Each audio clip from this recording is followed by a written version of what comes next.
check out ESPN Film's newly released 30 for 30 podcasts. From the producers of our award-winning documentary series, this is an amazing collection of sports stories you need to hear to believe.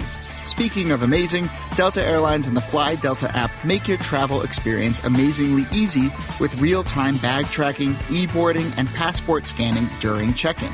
And don't forget to download 30 for 30 podcasts to fill your flight with stories that will keep you coming back for more. And now, Jalen and Jacoby on ESPN Radio. When I pop the trunk, head to death. Y'all pop the trunk, I pop the hood. Now act stupid, I'll pop the trunk. Give me your boom. It's the day before Thanksgiving, and he is Jalen Rose. What up, dog? I am David Jacoby. And on the cool check-in, we are Jalen Jacoby on ESPN Radio. What do? we get the people what they want. Happy holidays to everybody everywhere. It is not very happy holidays in Clipperland. The Clippers started 4-0 this season. The two of us both had high expectations for this team. And since they started 4-0, they have lost 11 of 12, and they have now lost 9 in a row. There they are getting scored on by the Mavs. Patrick Beverley missing shots. He's now going to have surgery. It is a mess for the Clippers. Jalen, we expected much more from the Clippers this season, even though Teodosic and Beverley have been out. Do you think that this loss has led to Steve Ballmer and Jerry West having conversations about replacing Doc Rivers? Conversations? Those went from text to emails to meetings. That's how that works. There's no analysis I could give for a roster that has Blake Griffin, DeAndre Jordan, Lou Williams, and I'll throw in Austin Rivers, who probably played in each of those games to lose 11 of 12 and 9 straight. Gallinari's been out too, I should mention. But it always seems like the story is injuries with the Clippers, but these particular injuries shouldn't lead to losing 11 of 12. Well, here's what they lost in the offseason. Of course, we're going to highlight Chris Paul, a terrific playmaker who still gets you 18 points and slows the game down and gets everyone else involved. Shout out. You lose the engine that made people better. J.J. Redick now. All of a sudden, your catch-and-shoot player that Chris Paul got shots for spreads the floor. He's not there. Yep. One of the best isolation one-on-one players to get you a shot late in the clock or get you a 4-point play or close games for you, Jamal Crawford. He's no longer there. So they lost their firepower on the perimeter. You replace him with Teodosic, as you mentioned. He's hurt. Gallinari. He's hurt. Patrick Beverley. He's hurt. So, in theory, again, I want to end this by saying no squad that has those players participating in all of those games should lose the way they've lost recently, and therefore those meetings, those conversations about Doc are being had. And Doc Rivers, in a way, has always had but we had injuries. You know what I mean? It seems like every time, we were going great. You know, we had these good stretches, but then Blake got hurt. Buck CP got hurt. It seems like every single year there's a reason to keep him around because there are things that happen that are outside of his control that affect the team, but it seems to happen over and over and over again. And this particular losing streak, I am sure they have had some conversations about replacing him. Well, I'm going to tell you what's kept him around. He's one of the top coaches in the game. That's really what's happening. And so if he does lose the Clipper job, maybe not immediately, but he would if he chose to have an opportunity to coach. And again, Colin Kaepernick is looking around the NBA like, man, this foul Mark Jackson can't have a job. Like, there's no reason why he shouldn't be in the league coaching one of these 30 basketball teams with the way he helped nurture and develop a young Golden State Warrior squad that ultimately became what they are now. Well, we'll keep an eye on that. But there's also this. You remember the Clipper team when they went to New York City and they lost and Blake Griffin shot 6 for 18 and he was a minus 20? Well, guess what he did after that? He went out with Kendall Jenner. He goes out late at night until 3 in the morning, and that's fine. Like, his work day is different, like, his schedule's different. I'm not going to get mad at a guy for going out on the town, especially if he's with the person he's involved with. That's fine. My question for you is would bad shooting nights when you're in the NBA, or would losing streaks, or bad losses, would that keep you from champagning and campaigning? How do I gauge success? Realistic expectations. So it was different based on the season and the team I played on. Mm-hmm. So when I'm playing on the Indiana Pacers and we have one of the best records in the game and going to 3 straight conference finals, when you lose a game, it's not time to champagne a campaign. If you do, the optics don't look good. You got to dial it back a little bit. More importantly, you have to do some soul searching and have whatever fun you have on the law. Let's imagine you get traded to Chicago. And they have the worst record in the league, and it's February. Halftime, you're making plans. No question about it. That's just the way it is. And so, remember, this is your job. Everybody out there that has one understands there's times that you actually need a release, something that relieves your stress. And for a lot of people, that comes in various ways. For some athletes, it's going to come with going out, having a nice dinner, being in the public, listening to some music, enjoying the opportunities that you've been given based on putting yourself in a position to be a pro athlete. So you always say that there will be no LeVar Ball slander on this program. Even though he's made a lot of questionable decisions, he's had some questionable quotes, and I questioned a lot of his moves. This one, I don't even think you can back.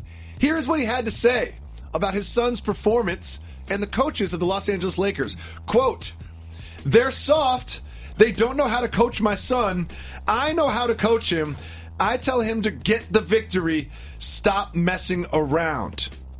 Well, Luke Walton responded. Let's hear what Luke had to say. I will say this. I think that he has done a phenomenal job as a father with Lonzo, because Lonzo is a special young man. He's selfless. He's unselfish. His teammates love him. He cares about them. He plays the game the right way. So he's done a great job with that. But we're not concerned with what parents think of how we're coaching the team. He sounds like a 10-year-old soccer team coach. You know what I mean? He's a great parent, but we're not concerned with what the parents think about the rotations. Jalen, you always back LeVar. But now he is literally insinuating that he should be coach of the Los Angeles Lakers. This isn't Chino Hills High, Jalen. You cannot back LeVar Ball in this one. I back Luke Walton also, the son of a Hall of Famer, and Bill Walton, my former colleague who I love seeing call games for this very fine network. You changed the subject. Luke did a terrific job when he filled in for Steve Kerr, and he earned this Los Angeles Lakers job. Not only currently, but for the future. I love what you're doing. I have a solution. What you're doing. I love what you are doing. What's the solution? You got to hire LeVar. You got to hire LeVar, right? Put him on the payroll. Jalen. When you watch an NBA team, it's 35 people sitting on the bench, and it's another 50 sitting behind. I see my brother Ahmad Rashad in Charlotte sitting on the bench with MJ. This is what I love about you. This is why you're such a good friend. Is you will just blindly back people. You'll blindly back me no matter what I do. LeVar Ball is talking about I need to be coaching the Lakers, and you know what you say? He should be coaching the Lakers. LeVar Ball should not be coaching the Lakers, Jalen Rose. He should not be coaching the Lakers. But I respect your loyalty and I respect your passion and your ride or die-ness. The Lakers. And I'm not saying he's not good at his job, because he actually is, but just the optics for Los Angeles hired the Kardashians' trainer. Jalen, you really think LeVar Ball should be a coach of the Lakers? They can put him on the staff. What title do you give him? Assistant trainer? No, Lonzo's dad. There are so many parents and friends and managers and agents that travel with NBA teams. You know Randy gets paid by the Cavaliers? I love this. Lonzo's dad. Why not? Magic, Irv, Hall of Fame mogul. Make the call. We'll give you his number. I just saved hundreds of dollars by switching to Geico. I've never felt more alive. Disclaimer. Geico cannot guarantee you will feel more alive. You either possess functioning respiratory and circulatory systems, or you do not, or you are a zombie. If you are indeed a brain-starved zombie and you would like to save money on car insurance, the Geico legal team applauds your excellent life choices, even in your shambling afterlife. But we strongly encourage you to visit geico.com or download the Geico app. Please stay a minimum of 500 feet away from our large and presumably delicious, delicious brains. Geico. 15 minutes could save you 15% or more.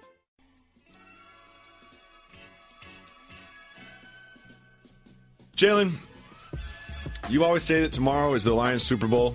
I'm already tailgating soon as this program ends.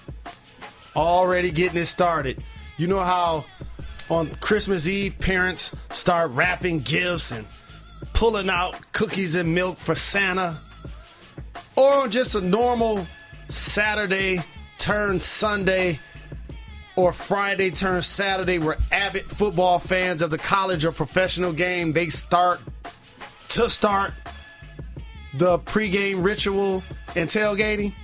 That's what this is going to be the second this program ends. Well, we've got a big game. The Minnesota Vikings going into the D and playing the Detroit Lions. Let's talk about the Vikings quarterback situation for a second. Case Keenum was awful under Jeff Fisher and the Rams. Jared Goff was also awful last year under Jeff Fisher and the Rams. Both of those quarterbacks have been pretty good this year. Case Keenum even more surprising. He's had some solid performances, and now you have Teddy Bridgewater is back. So you've got the third quarterback on the depth chart. Bridgewater would probably be their preferred, Bradford number 2, and then Case Keenum number 3. If you are the coach of the Vikings, do you start Case Keenum or do you start Bridgewater, assuming Bridgewater's healthy? I'll start Case Keenum. Because sports, you have to account for something that's not on the scoreboard, that's not on the stat sheet, momentum. And he played really well when given the opportunity. The opposite of what you saw take place in Buffalo when they made their quarterback change, which was a disaster. So based on that, I would keep the quarterback under center for this game, and knowing that not only I got Teddy Bridgewater back, who's been a starter in this league, and I'm happy to see that, but you give him another week or so to kind of just get his bearings back. Sure.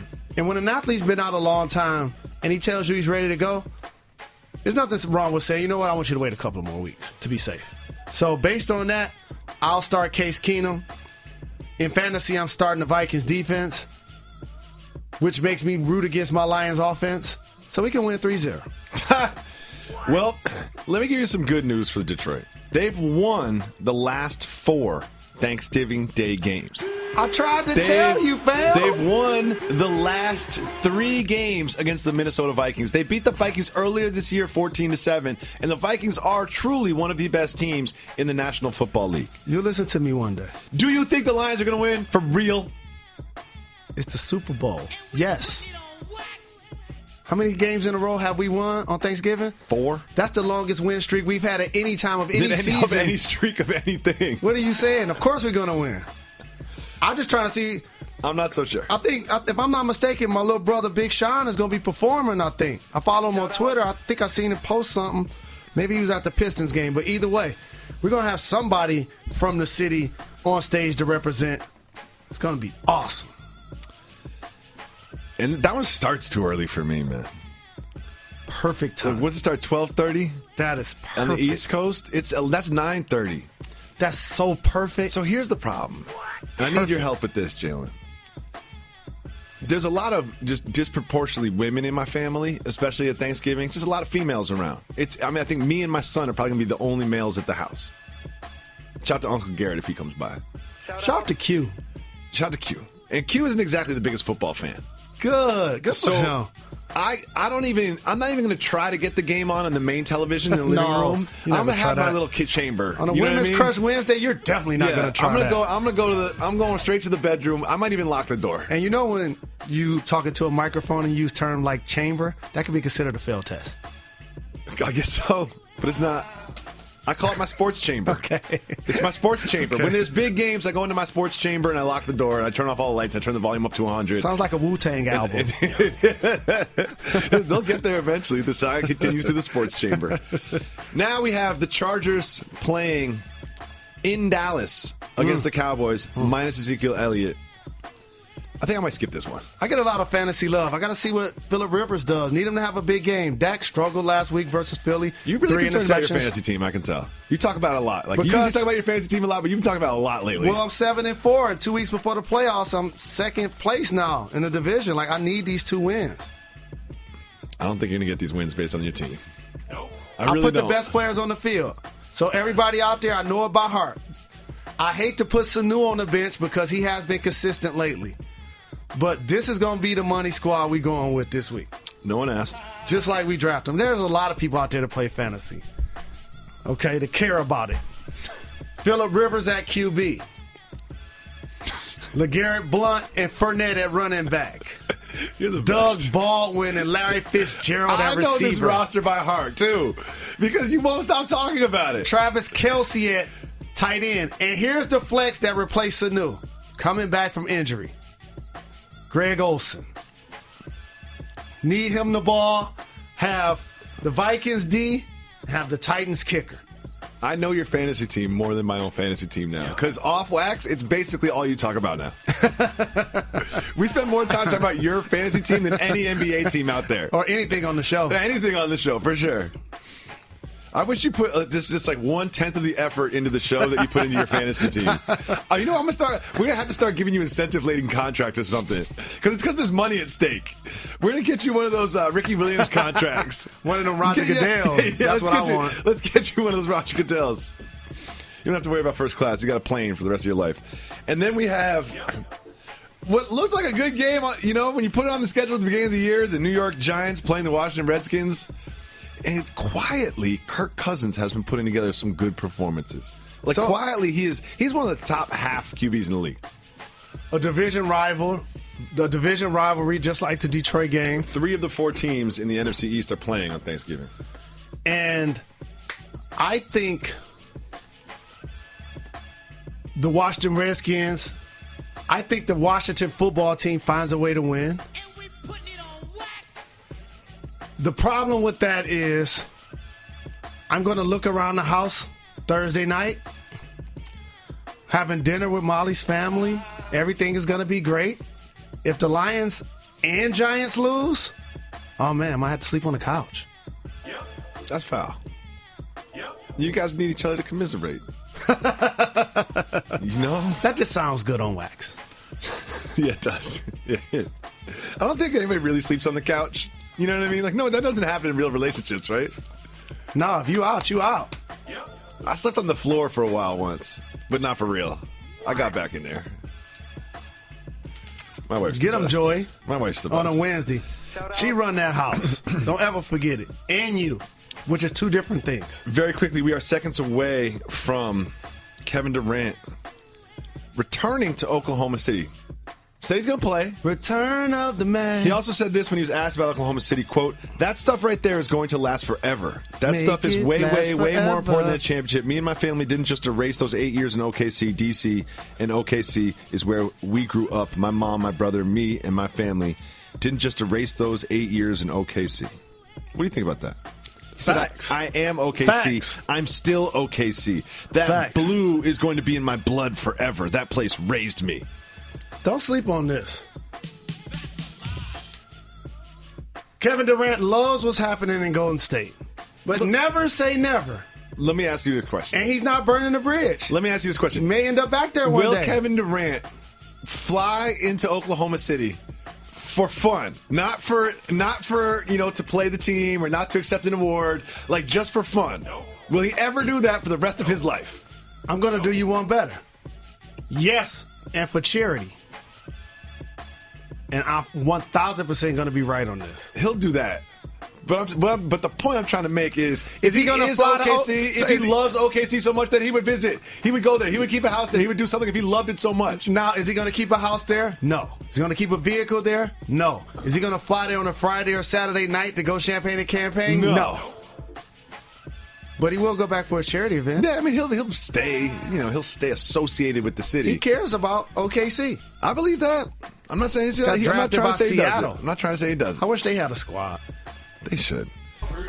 Jalen Rose, we have some broken news. To everyone else, it's breaking news. To Jalen and Jacoby listeners, it's broken news. The Miami Hurricanes football team is at number 2 in the country. They're undefeated. But listeners of this program knew that was going to happen months ago. Let's take a look at a prediction that I made about this Miami team. So you got 1, 2, 3, and then probably 4, I would say, and then 5. Then if you repeat the process, that's a 10-bite sandwich.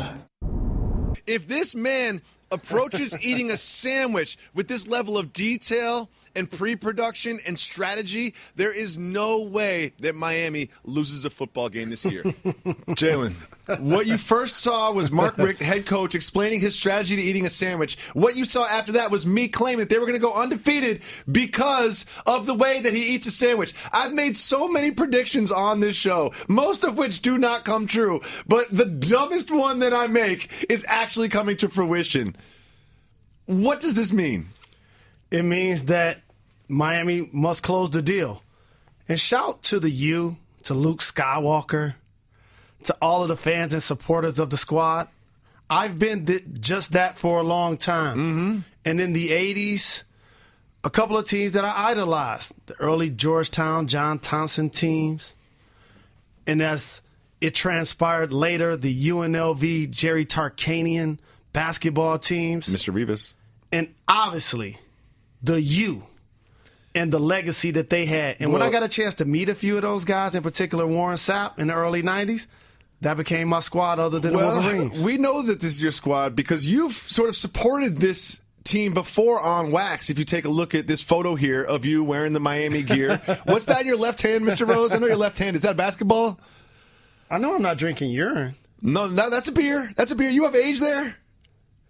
I'm 21. I have to I'm not sure you're 21. That looks like college-age Jalen Rose to me. That's what it looks like to me. That looks like college-age Jalen Rose. Well, you've rocked Miami swag, but I think based on this prediction that I made, if it bears out and they go undefeated and win the championship, should they get me a sandwich chain? You know they've got the turnover chain? Should they have a sandwich chain for me? Like I said, it's just baffling to me to the point where I actually love it. There's so many people in mainstream America are enthusiastic. So many people in mainstream America are so enthusiastic watching young black individuals wear chains. I haven't seen it since Slick Rick, Big Daddy Kane, Mr. T. I love it. Well, one team we know is not going to go undefeated, and we know is not going to be in the college football playoffs, is your Michigan Wolverines. You love to do this. They are playing Ohio State. You are going to the game. And Brady Quinn is on Fox Sports Radio. You remember Brady Quinn. And he said this about Jim Harbaugh and his future at the University of Michigan. He said, quote, I talked to someone who's kind of an insider within that program, and we had a long, drawn-out conversation. What he told me was they're working on a lifetime contract. Jalen, the only lifetime contract I will ever be involved in is with my wife. And this show. And you cannot support a lifetime contract for the head coach, Jim Harbaugh. Lifetime? Why would I not support that? Jalen hasn't exactly gone undefeated since he got to Michigan, and now he's got his own players. And you never know what's going to happen. Tomorrow's not promised. A lifetime contract, Jalen? I would do that in a minute if I was the University of Michigan, but it'd have to have an age limit, like 75, 80. It's something. Yeah. Like, that's all I'm saying. We don't need a lifetime contract for anybody in anything. I don't want to see zombie old Jim Harbaugh calling plays from the sideline wearing the same khakis. Michigan will win versus the Ohio State Buckeyes this Saturday. What? Michigan's going to win. Are you serious? See, there are games during the year, like Wisconsin. Props to them. I hope they get into the playoff.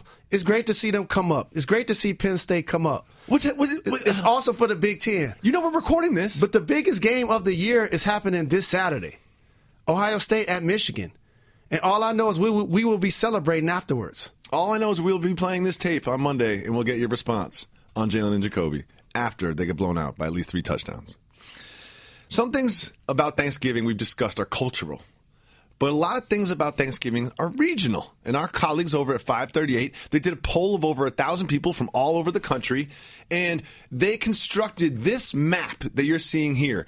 This is basically the disproportionately apparent regional side dishes. So these are the most popular side dishes in these regions, but these are the ones that are most specific to these regions.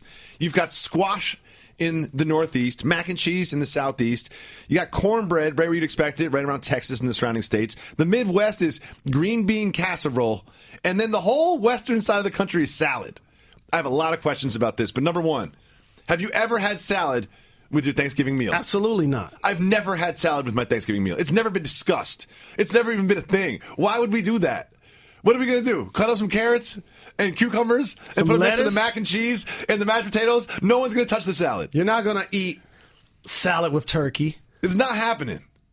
I'm surprised that salad is I've never even been around a Thanksgiving in which salad was discussed or salad was presented. Preach. It has not happened. Preach. However, I saw that your state of Michigan, green bean casserole? Rolls and biscuits. That was Michigan? Oh, green beans was a little bit to the west of that? Yes. We don't have a lot of green bean casserole at my Thanksgiving. I've never had it. Also not a lot of squash either. If you call 985-80-JALEN, you can leave us voicemails. If you leave voicemails, we'll play them on the show just like this. Hi, Jalen and Jacoby. This is Nicole calling from LA. I've been listening to your show for years, and so has my husband, shout out, for years on the podcast. And I have a question. Soft move or boss move, bringing Tupperware to someone else's Thanksgiving dinner? I need to know. Thank you, Nicole. We appreciate the love. What up, Doe to LA? Shout to her husband as well. Shout out. Is it a soft move or boss move to bring Tupperware to somebody else's Halloween, somebody else's Thanksgiving, somebody else's Christmas, somebody else's spot? Boss move. Boss move. Boss move. Let me say something, an unpopular opinion about Thanksgiving. Because it's Thanksgiving Eve. We got to have some Thanksgiving-themed content. I have Thanksgiving at my house because we have a lot of children. And when you have a lot of children, people come to you, okay? Here's something that I wish would happen. I wish everyone left with all the food. I wish there was 0 leftovers in my house. I don't want to see any of that food on Friday. I don't want to see any of it.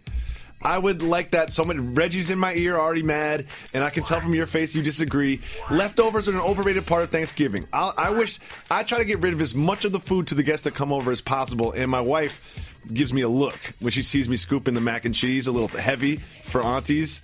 She gives me a look like, that's our mac, and that's what I plan on eating all day, all weekend. A couple of things. So we're opposite views at a lot of things, which makes our program tick to me. And to me, this reminds me of our first class versus coach debate. One of the things I like about Virgin Airlines. Wait. No. Don't try to twist this into your first class thing again. One thing I like about Virgin Airlines is that they put a little barrier up, like for the club, between coach and first class. Mm-hmm. They try to deter you from using the lavatory up front. I'm the opposite of you on this one. It's refreshing. I don't eat or love many leftovers, but I do leftovers because I'm a cook. But more importantly, Thanksgiving dinner, it does taste better, in particular the turkey, better the next day. I'll tell you why the turkey sandwich is a pass for me, okay? The turkey that you cut for Thanksgiving plate, you slice it a little thicker than you would for a sandwich. So you end up with a thick slices of turkey in your sandwich. They're like big chunks of turkey.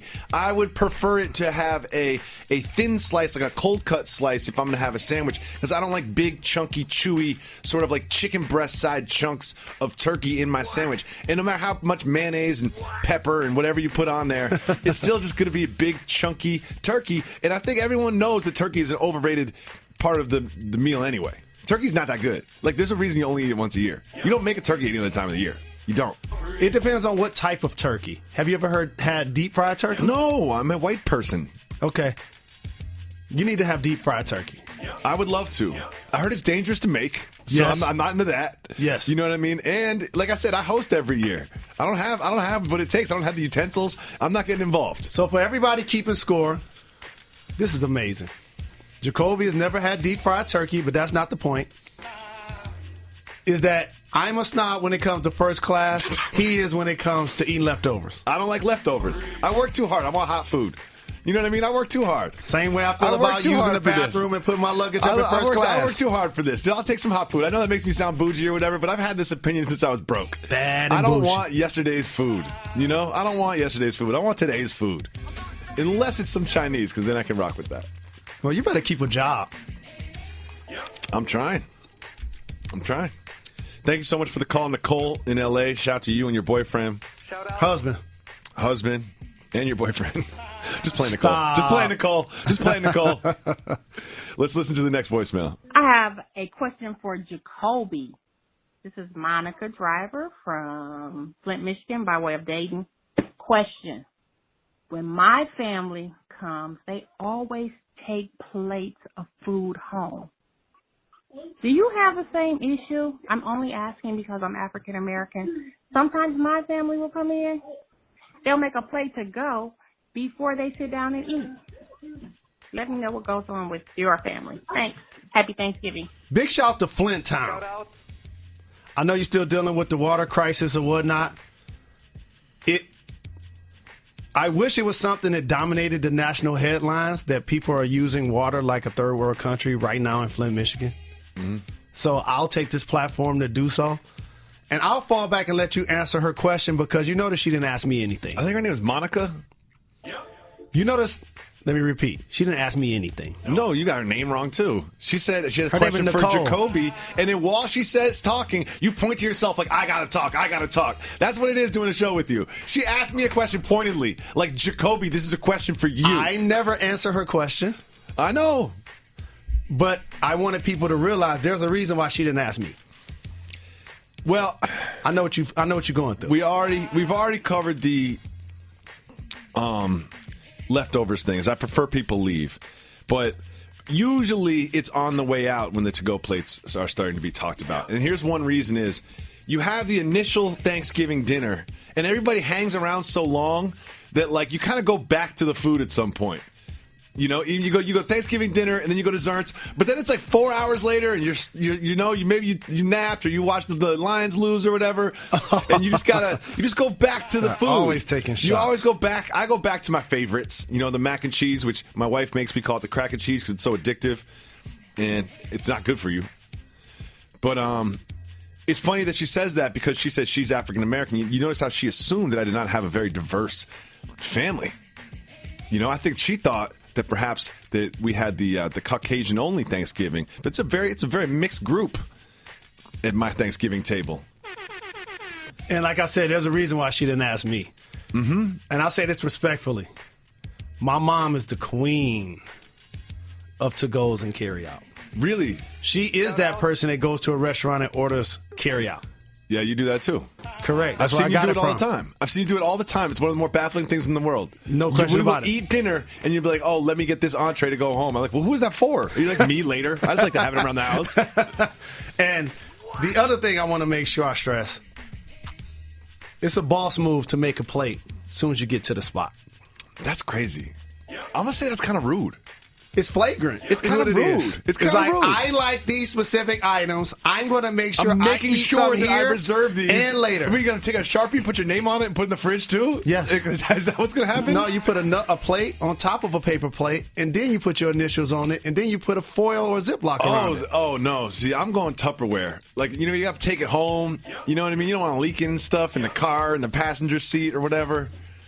It's hard. And also, if you're Thanksgiving, if you're Thanksgiving, you plan on drinking, don't drive. Just take an Uber. Word up. Just take an Uber. Word up. You know, it's just not. That's not good for anybody.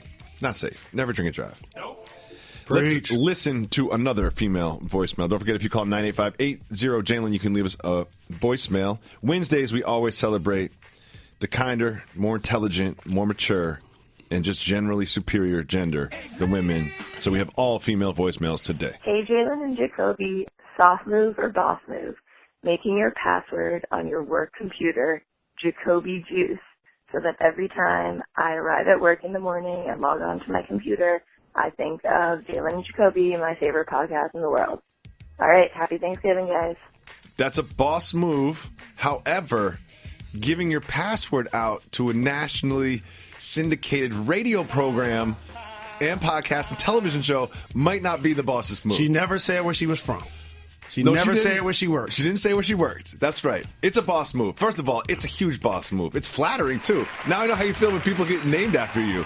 It just made me, I was a little, like, blushing just the fact that she has her password with my name in it, and you've got human beings running around the planet named after you. Huh. That's definitely a boss move. And the thing I love about our dynamic is that we have people that love both of us, but it's always great when people love only one of us. And that happened to us recently, where a guy elbowed and pushed me out of the way. No, he handed you his phone. Just so I could take a picture with him and David Jacoby. And I bet he posted it and didn't even give you the photo credit either. I'm that sure would he have been didn't. a boss move if he just wrote the photo icon and then wrote Jalen Rose. He came up to us. He was like, Jalen, you all right, but you're not real. I love Jacoby. Can you take a picture of us? It's the guys with the Celtics hats on.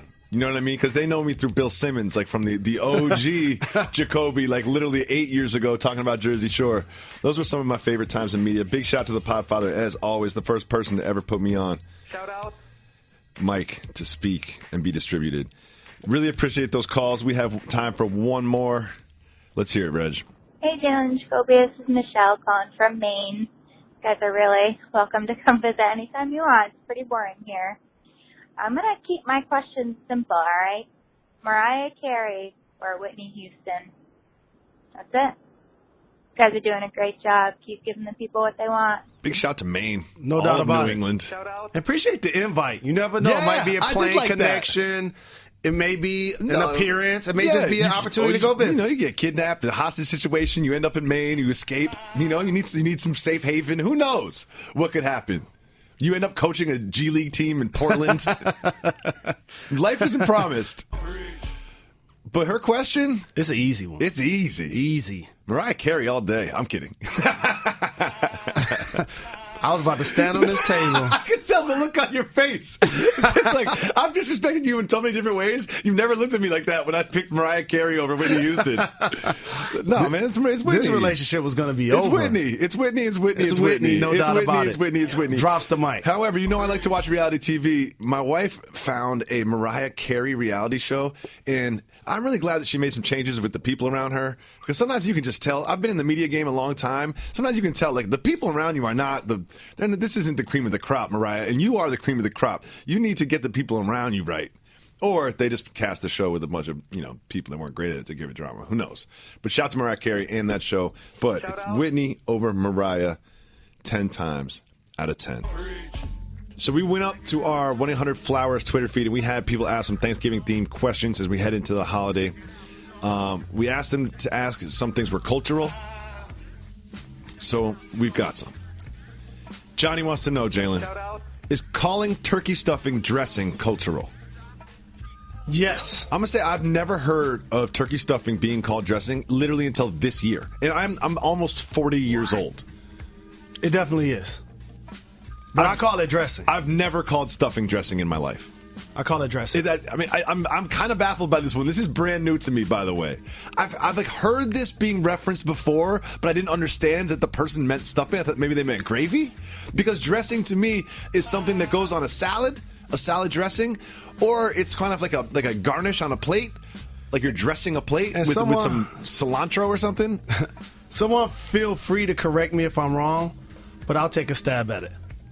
While I am somebody that regularly cooks, never have cooked a true Thanksgiving dinner. Me neither. And I'm not the guy as it relates to cooking sides. So I'm out that day. But here's what I think the distinction is. I think dressing equals stuffing with gravy. Oh, still then. And maybe it's dressing because you put it on top of the turkey, because turkey's whack. You know what I mean? You need those other flavors on it. You need the gravy. You need the dressing on there. Maybe that's how people look at it. Or perhaps you're dressing the turkey the same way you would dress the plate, by filling it with stuffing. Never heard on that. Thank you, Johnny. I'm educated here. Andre says, my family had fried chicken one year for Thanksgiving. Is that a soft move or a boss move? I'm assuming that Andre had it in lieu of the turkey, and that is a boss move. Yep. Don't waste food. It's a boss move. It's a boss move. Turkey. People like chicken more than they like turkey. You have chicken like 3 times a week. You had turkey one time a year. For real. Are you white meat or dark meat, Jalen Rose? Dark meat. What about you? White meat. Don't get a divorce. White meat. I like the breast meat. I carve, like I said, it's all women at my Thanksgiving. So I carved a turkey. I don't know why that is a gender-specific task, but for whatever reason it is. I don't know why. It doesn't have to be. especially on Woman Crush Wednesday. Ladies, no doubt. You can carve the turkey just as well as a dude can. Doesn't No question. doesn't take muscles. But I do that every time, and I always cut myself the nice turkey breast pieces with the skin on it. Those ones are safe for me. Is watching the Lions play regional? Yes. Yes, it is. That's international. It's been happening for 50 years. That's from Finger Roll Jones, our co-producer. No doubt about it.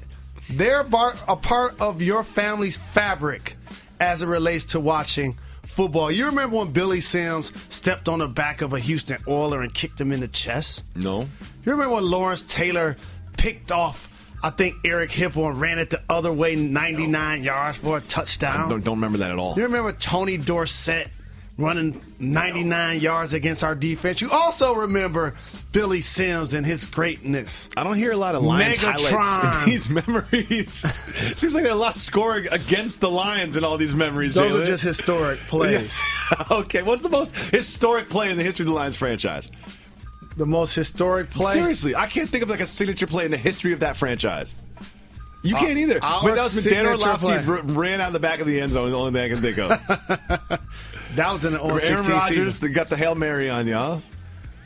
I was so mad dude, when you know the signature play. I know what it is. Sterling Sharp caught a late touchdown on Thanksgiving thrown by Brett Favre against us right side of the field. I think I'd say the most iconic play in the history of the Lions would be Barry Sanders breaking 15 tackles Reversing in the backfield fields, yeah. and then spinning around and going backwards. No doubt that about would probably be the signature play in the history of the franchise, and I can't believe it took us 2 minutes to think of that. It didn't take me 2 minutes. I was just thinking of other ones.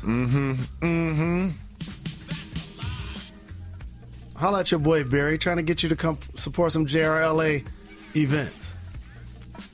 Next, James is claiming that soupy mac and cheese is cultural. I've never had soupy mac and cheese. That's not cultural. That's just poorly cooked. That's just you didn't have a strainer. I don't want soupy mac and cheese. I don't want soupy mac and cheese. We're not going to do that line of demarcation here. No. So one thing that's important to me with Thanksgiving dishes is a food philosophy that I have that I want to explain to you, Jalen Rose. It's also a restaurant idea that I have. Let me pitch you a business. Can I borrow $1 million for a restaurant? It depends on the idea. Okay. It's called the Crunch and Mush Cafe. You know how you go to certain places, it's Indian food, or you go to this place, it's a Thai restaurant, this place is a Chinese restaurant. There's so much demarcation of cuisine based on regions. But I would like my cuisine and my restaurant is going to be based on texture alone. It's called Crunch and Mush. And this soupy mac and cheese claim made me think of it. Do you know what I love about my mac and cheese? That my wife makes the best mac and cheese in the world? It is crunchy on top. There's a lot of crunch on top. There's burnt pieces, and there's certain mac shells that have turned hard. You know what I mean? And like you kind of really need like a knife to cut it. You can't kind of scoop it out with a spoon. But underneath, it is hot and gooey and cheesy. So you get some crunch and you get some mush. I also look for this in my mashed potatoes, because mashed potatoes, if not seasoned appropriately or cooked appropriately, they're just kind of like flour with some water in it, you know? And I want crunch and mush in all of my dishes. Your thoughts on the Crunch and Mush Cafe? Can I have $1 million? Too much thinking. Sorry. Well, I'm sorry. You didn't even listen to me. If I asked you to pitch me back that restaurant, you couldn't even do it. I know what you mean. Like, the perfect analogy was the mac and cheese. How it's really crunchy on top and everything mushy else. on the bottom. Like a good pie. I'm going to tell you what it's like. It's like chips in a bag mixed with popcorn. Crunch and mush. Or, you know what I love? I love like a tuna salad sandwich with some Ruffles in there. Crunch and mush. Can I have $1 million? I'm good. I like those two things. This is a great investment opportunity for you, Jalen. This is a great investment opportunity for you. I'm good. I don't want to be the first one in. $500,000? I want to be the first one in. Reggie, can I have $5? You would have been the second one in then. Finally, you know what? We got a new co-producer. Her name is Allie. I'm pretty sure this isn't a dude named Alan. I hope this is a female named Allie, because there's a female picture in the avatar, so I'm assuming it's her. Soft move or boss move, going around the table and everyone saying who or what they are thankful for. Boss move. P.S. Me and my boyfriend are thankful for you guys in the Dope Pods. Allie, I believe, is a woman. I don't think we do this at my house. Shout out. I don't think this is done at my house. It should be. I don't think this is done. I mean, I'm not gonna say we've never done it, but this is certainly not like a tradition that happens every year. So here's an exercise I want people to try to do in their own world. is I'm really big on don't just bring flowers to the funeral, bring soup when you're sick. Mm-hmm. I try not to only deal with things as fads. I try to own them for what they are, and if I'm truly passionate about them, believe in them and keep riding or die. Which is why you're wearing those glasses today. No question about it. When you see me with Gazelles or Cartiers, it's for one reason. Detroit dreaming. When I grew up, that's what I wanted to rock. So guess what I'm going to do when I got a black card in my pocket? Rock whatever I want. Good for and you. that's what I wanted. Good for you. I appreciated so much how the Ice Bucket Challenge went viral and the millions and millions of dollars that went towards the cause. I wrote it down. I know what it is. But my challenge to you is any public figures or friends that you see on YouTube that have done the Ice Bucket Challenge, you go ask them, what cause was it for again? Ooh, I think I know. And I bet they won't know. I think I know. And because I never did it became a fad. But it was for charity, which was terrific, amazing, wonderful, fantastic, the awareness that was grown. Can I make a guess? And this is not the producer telling me in my ear. Say ALS? Correct. Boom. That's the first thing I've gotten right in the history of this program. Jalen, you are a great NBA analyst. Thank you. But you're an even better statue analyst. You are the senior statue analyst, not just of this show or of this network, but of the world. And we have some statue news. Jalen, this Saturday, the Round Mound of Rebound. Charles Barkley will be celebrated with a statue and honored at Auburn University. As a senior statue analyst, what do you think this statue will look like? In college, he was famously known as the Round Mound of Rebound. Mm-hmm. He was hefty, the original stretch mark 4 that would go coast to coast on you and dunk on you, make the mid-range jumper, turn over both shoulders in the post, and grab every rebound off the backboard. So to me, his statue should be one of... Let's take a look. Let's take a look. You see what we have here? Not bad, right? And then it says at the bottom, Charles Barkley, the original stretch mark 4. Do you think they're going to do that? They're not going to do that. No? No. But he would like that. Congratulations, big bro. I love you. So, someone else that I know you love, supporter of the Jalen Rose Leadership Academy, owner of the Detroit Pistons, gentleman by the name of? Tom Gores. Well, there's a little bit of news about Tom Gores. At the Pistons facility, they have iconic action shots of all of the players. And they also have this action shot of Tom himself pointing to the heavens with his hand on his heart, casually dressed. Do you support the action shot of the owner at the facility? Absolutely. That's my brother. I'm so very fortunate that he's the owner of my hometown team. Unhappy, obviously, for the people of Auburn Hills who lost the team, but it means so much to the fiber of the team that, along with Tom and Arn Tellum, they got the team to play back in the city. And his passion is what drives the franchise, and it's the leading catalyst to why they've got off to a really good start so far this year. What do you think about him choosing this, the hand over the heart point? I got to teach you a secret. What's the secret? You said it twice. I was going to let it go. What's that? Your heart isn't on the right side. That's a good point. That's a decent point. So let's go back to the picture then. Because we had a theory that he was doing an armpit sweat check. You know what I mean? Like he was just checking the pits to see if he needed some deodorant or something. Nah. He's good? He's chilling, enjoying the game. I need to do a better job of going to hometown games. Yes, I will Jalen. be going a few times in December. Good. In the 1980s, former Cleveland State coach Kevin Mackey helped bring Manute Bol from Sudan to the United States, right? And part of that was recruiting him to play in Cleveland State. And there's a lot of sort of paperwork and stuff that needed to happen for that to work. And he recently told Zag's blog that he made up Manute Bol's birthday because he didn't know how old Bol really was. And he said that the people at immigration were fans of Cleveland State, so they didn't really, they just kind of let it happen, right? This is what Kevin Mackey said, quote, He was probably 40, 50 years old when he was playing in the NBA. Jalen, your career just started as his career ended. Do you think Manute Bol, that man right there, could have been 50 years old playing in the NBA? He wasn't 50. That's an exaggeration. You can look at his face and tell how young he was, and as the year started to progress. But like a lot of international prospects at the time, you truly didn't know their exact age. But for his height and all of a sudden initially being called upon to be a shot blocker to become a knockdown three-point shooter was really impressive. If he played when he was 50, that means you've still got like 5 or 6 years left of eligibility. I can make that corner three.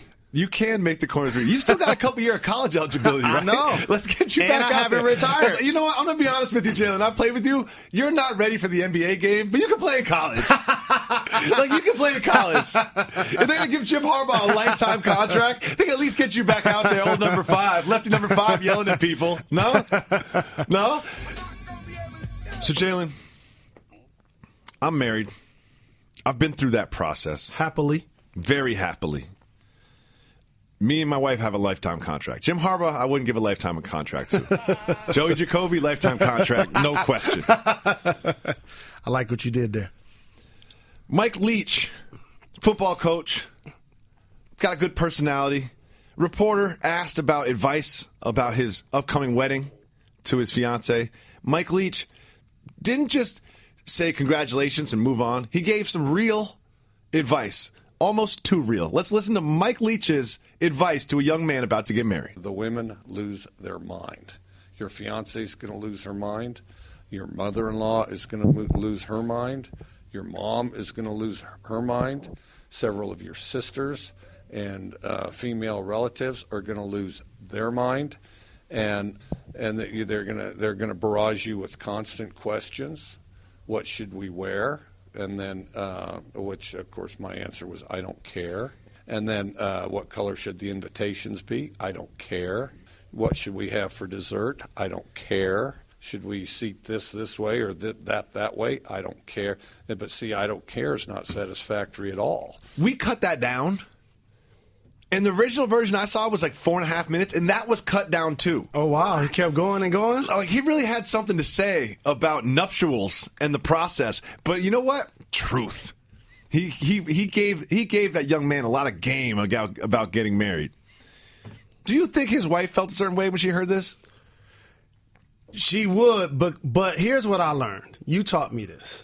What's that? After a while, your significant other doesn't pay attention to your public persona. No, not at all. So Mike Leach's wife, guess what happens when he comes on the local news and he's doing an interview? She changed the channel.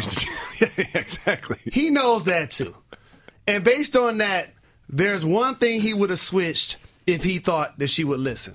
I know. Instead of saying he doesn't care, he would say, whatever you like.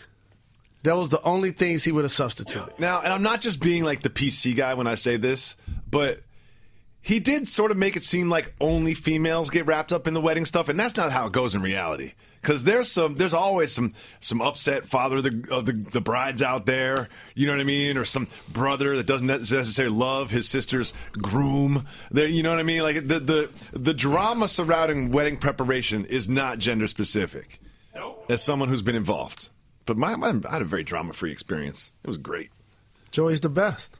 My advice to anybody getting married: don't spend that much. Don't spend that much. Do you know where that money's going to come in real handy later in life? Not throwing a party. You know when that money's going to come in handy? After your nuptials. Exactly. Don't. And another piece of advice. I don't know why it's all financial tonight. Is you're not getting that much back. You know, that's not how it works. You think you're like, oh, we're gonna get gifts or whatever, but like you end up getting like a spoon. You know what I mean? And spoons don't pay the bills. Where you're registered. Yeah. Spoons don't pay the bills. A serving dish doesn't pay the bills. No. Don't spend that much money on your wedding. That's my wedding advice. I have wedding advice. Oh, okay. Don't get registered. Ooh, why is that? Encourages people to buy presents. Encourage people to give you cash. Yes. But I don't know how to say that. You know what I mean? You can't put that on the invite. Bring cash. No, like, again, it's all about your personal circumstance. Mm-hmm. Your family and friends, guess what they know? Where you work and how much you make generally. So therefore, if your fiscal situation calls for them to give you cash that you can use versus certain gifts that you won't be able to use, that's an efficient way for everybody to contribute. Of course. You know that Godfather scene, the wedding scene with all the money? I do. I saw that. I was young. I was like, I don't know, 13. I was like, I'm getting married. This was great. I didn't realize that was cultural. You know what I mean? Like, I don't know. It wasn't. I guess not everyone lives like a mafia boss. But when I first saw it, I was like, getting married looks great. My ultimate challenge to a media member: ask LeBron about that scene. See if he remembers. He got no idea. He's like, oh yeah, I saw that one. Yeah, definitely. Jalen, what up, Dow? Cowboys game tomorrow. After the Lions game, you'll be upset. But you'll be excited for Phillip Rivers because you need him in your fantasy team. Just a fantasy. And at the Cowboys game, you can get this thing. A Texas-style dressing holiday meal. You ready for this?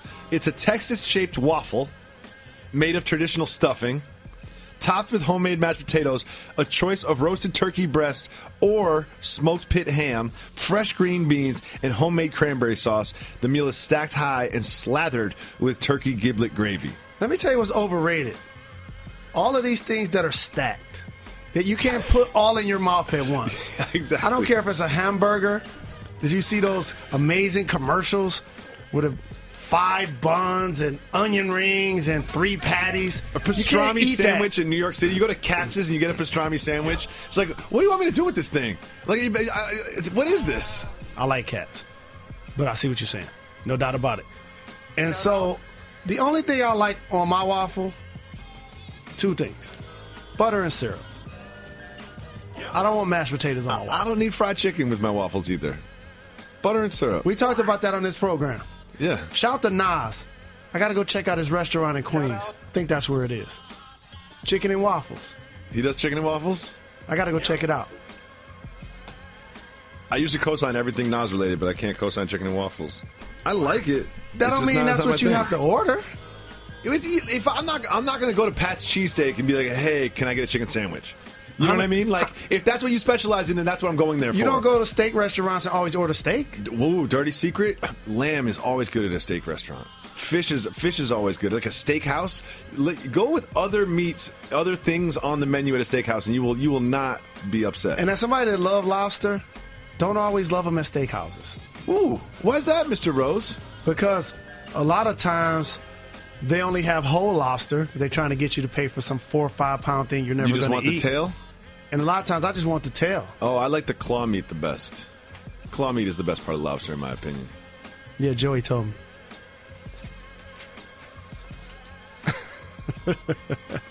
The Department of Defense is developing plants that are also spies.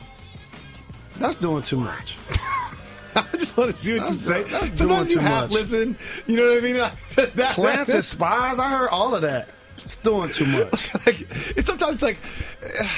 Sometimes when you hear about those studies or whatever, it's like when people are spending money on this. Like if your name is Kevin and you work for the Department of Defense, your wife's name is Carla, and you're leaving, and Carla is like, "Oh, what are you doing at work today?" And you're like, can you imagine what they asked me to do? They want me to develop a flower that can spy on people.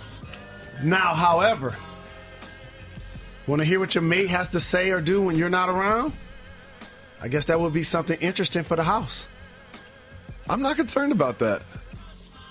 There's nanny cams all over my house, because we have young children, so we used to have, when they're babies, you kind of want a camera there so you can, of course, look at them or whatever. Right. And sometimes you just kind of forget, and you're like, ooh, that entire phone conversation could have been listened to by anybody that had the password to that camera right there.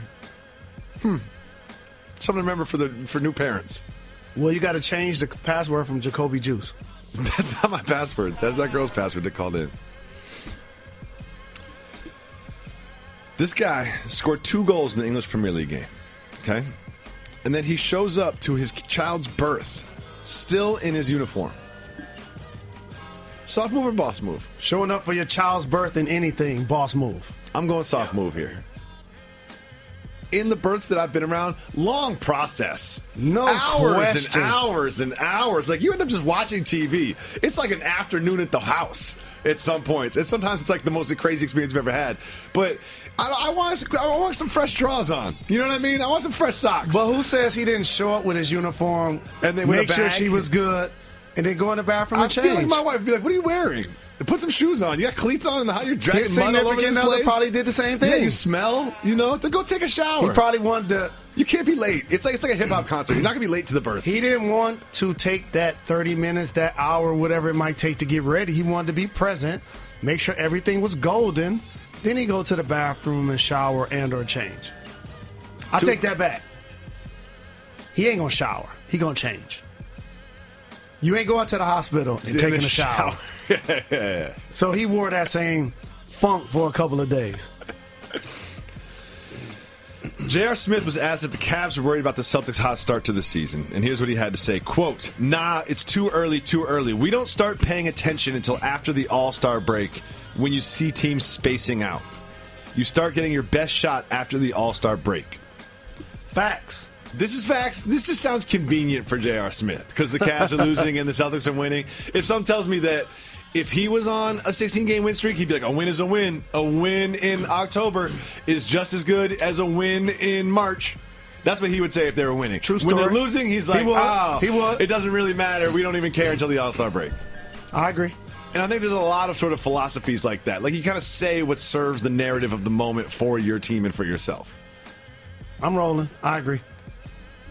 But when you were on a competitive NBA team, you had a couple of years. When you were on a competitive NBA team, when did you start really looking at the standings? You look at the standings the entire season. Mm-hmm. You start to pay attention and take it serious when JR said, after the halfway point, the downshift. How focused are you on other teams' records?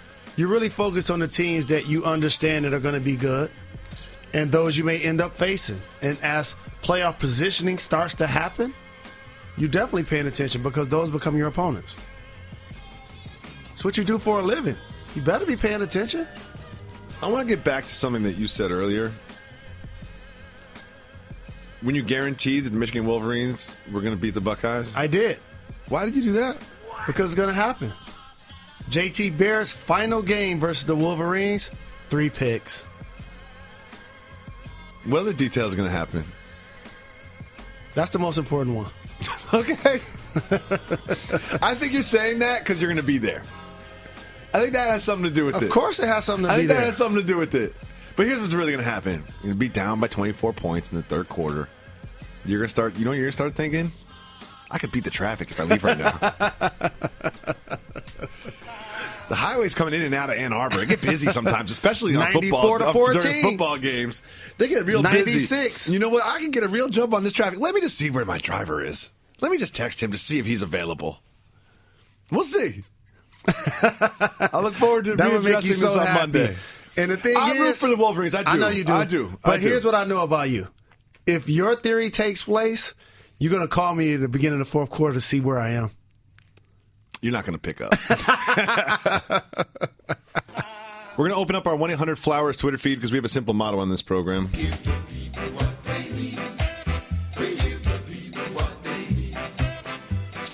So we got a tweet from someone named Ray Lewis. Not that Ray Lewis. It's a young female. Shout out. And do you know who Dan Dakich is? I do. Terrific analyst for this network. Exactly. Coached at the University of Indiana under one Robert Montgomery Knight for a period of time. Well, perhaps that's why he said this. Because brought to our attention from Ray Lewis, not sure if this is true, but I don't think that we get tweeted this if it wasn't, that Dan Dakich claimed that the Fab Five weren't the first to bring baggy shorts to basketball.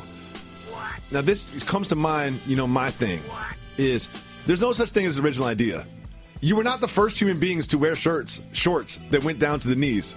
However, you guys were the first ones to bring baggy shorts to basketball. It's all about extreme. Michael Jackson wasn't the first person to actually moonwalk. No. However, he made it famous. Mm-hmm. So were there teams that I looked up to like the Illinois squad that had Nick Anderson, Kendall Gill, Marcus Liberty, who I cut V's in the side of my hair like. They wear long shorts? Yeah.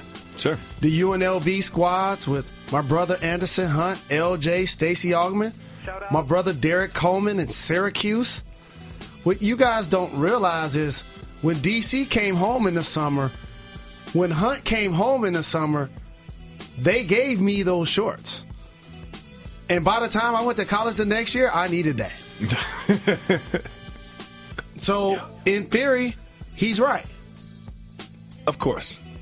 And you guys weren't the first people to ever wear black socks. No, play we basketball. weren't. No, we weren't. But you were the first team to popularize it. Next, this is from Dominic. He sends us lots of tweets. Shout to Dominic.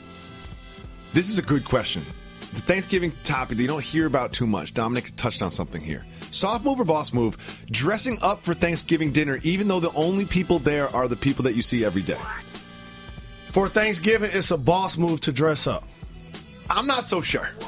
Let me finish. There's a lot of different things, but let's continue. I'm going to draw the line in the sand. Okay.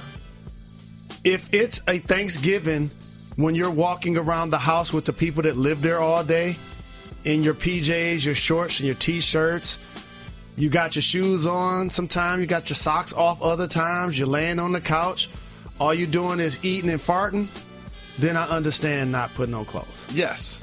But if you're like me, for example, I'm going to have Thanksgiving dinner with Molly and her family. So you have to. You're at someone else's house. I will be dressing up. I think if you pay rent, or if it's at your house, I don't feel the need to put on a button up and tuck my shirt in and wear some hard bottoms just because a couple aunties are coming over. Well, first off, you don't wear hard bottoms anyway, so that was a bad analogy. I have them, though. You don't wear them. I have them. I didn't say you didn't have any. I own them. I didn't say you didn't own them. Okay. I said you don't wear them. Okay. So let me do another distinction. Mr. Pay the Bills at the house. You don't think you should dress up for your family that comes to visit you on Thanksgiving? No. There's levels to it. It's only close family coming over. You can at least dress like you wearing some on this show. 3 aunties coming over. Like, it's not like we're having a party. You know what I mean? It's not like we need, like, there's going to be like 2 extra cars outside. But you still can't be walking around the house with a pro club on and your basketball shorts. I think I can. And another thing that happens at my house, which I'm not sure, I'm not going to even go regional culture, whatever, is like the dinner never really starts or finishes. You know what I mean? No. Like there's no official start time and end time to the dinner. I'm going to go cultural. There's just phases to the dinner. Oh man, I'm going to go cultural over the last 2 years. No question about it. Her family is Albanian and Italian. Mm-hmm. And when they say they're going to start at 2, people are pulling up between 1:30 and 2. When we say we're going to start, first and foremost, it's not till 5. No. Second, people don't show up till 6:30. And then you start eating from 6:30 to midnight. Yeah. Really? 6:30? Because people never leave. No. Oh, so I think I'm eating turkey at like 2:30. I never really know how to approach breakfast on Thanksgiving. Don't eat. But you can't do that. Really light. Get cranky, your tummy gets funky, you need energy. Just eat light. Eat light. I did that today. I got a special surprise meal I'm bringing to the crib. It's very exciting. So I'm nice and starving. I only ate 1 bag of chips. Had some eggs earlier, and that's it. I only eat 1 bag of chips. Jalen usually goes through about 3 or 4 bags of chips. Better made. Shout out. How long does the winning streak have to last for Kyrie to get real MVP considerations? It's also from James. First off, I'm going to teach everybody something right now. When I hear people talking about the MVP race right now, I wish I could do a Three Stooges slap to their forehead. Yeah. Please don't do that. It's not Jaw season. I like what you did there. Or cross country. It is too early to talk about the MVP conversation. That's a lazy media creation that is not even relevant at this point. Talk about it before the season, and then like 5 games in, start talking about how those 5 games have gone. The MVP is pretty far from my mind right now when it comes to the National Basketball Association. Those be the people that don't appreciate the journey. They only want to break down the destination. Dominic has another great question. 0 to 100, how much did Ray Allen want to say his phone was hacked before he got caught? Ray Allen? Ray. Raymond? Mr. Allen? Jesus? Shuttlesworth? Jesus? What's happening, Ray? Come talk. Socially awkward moment of the year. So far, for sure. First off, you can Google it. I'm not putting it out there. He already had his socially awkward moment when he tried to slide into somebody's DMs and tell them to do some things to themselves and think about him. He's a and that became public. Habitual line stepper Correct. when it comes to this. And the disappointing thing, this entire period, this is what makes it news. Not that he was sliding into somebody's DMs. That's not the news. No. The news is that he's married. Yes. That's what makes it news. The people that he was chatting with online were not the people that he thought they were. It was some dude. But that's what he get. That's what people get. I talk about that on this program. The game has gotten so lazy where people think they're going to slide into somebody's DMs. You look at a profile picture, you see a little cleavage, or you see a dude with his shirt off. Let's go back to real rap when it wasn't about having your shirt off. Go back to the six-pack on the stoop. Shout out to Royce. That's where I got that line from. I think I'm going to change my avatar. Just me with my shirt off. Or make it somebody's boobs. I got enough boobs in my own. Seeing people that slide in your DMs. I want everybody to enjoy their Thanksgiving. We are thankful for our staff. We are thankful for our listeners. We appreciate the your greatest support. staff and the best listeners. We appreciate all of you. Enjoy your family. Have a safe and happy holidays. We're off tomorrow and on Friday, but we'll be back on Monday.